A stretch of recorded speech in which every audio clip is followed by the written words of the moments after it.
Söylemeli, sen şeyler güçlü söylemeli. Hırsın yurtlarımız dengeli, kalmasın söylediğimi. Söylemeli, sen şeyler güçlü söylemeli.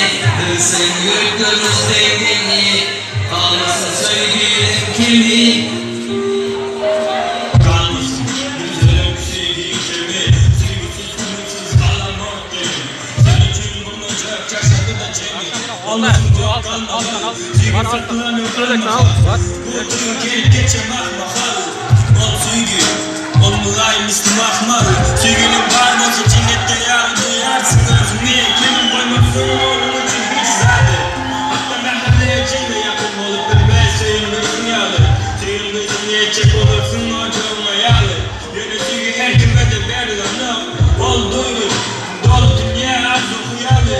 Aşıklar yaz ya onu ele kalın siyalı balık olmacık iğne cahil çıpar yalı Mecnun'u derli demişe denim leyli Sayılmadım gözünüm değilsene bana meyli Ettire insan aşık dünya seyli Ben Mecnun olayım senin benim için leyli Aşıkların keşfinde aşık yüreklerin birlikte Yanımın yetenem senindir Siyarı senin ceketek Valentino önünde sana sevgimi sarmadan kötülükten Söylemeli, sen şeyler güçlü söylemeli. Hırsın yurtlarımız dengeli, kalmasın söylediğim kimi.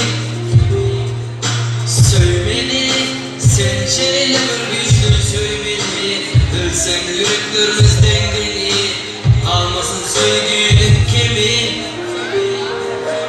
Ben istemem aşık oldum, sevmekten harp oldum. Zöhrü için tahir oldum, gülümü taktım bir sayıldım.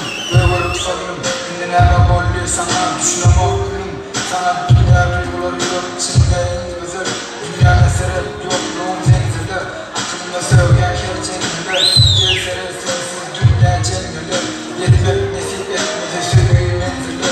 Çarşalı bu ne üçün değil, çöllerim sonsuz kuru.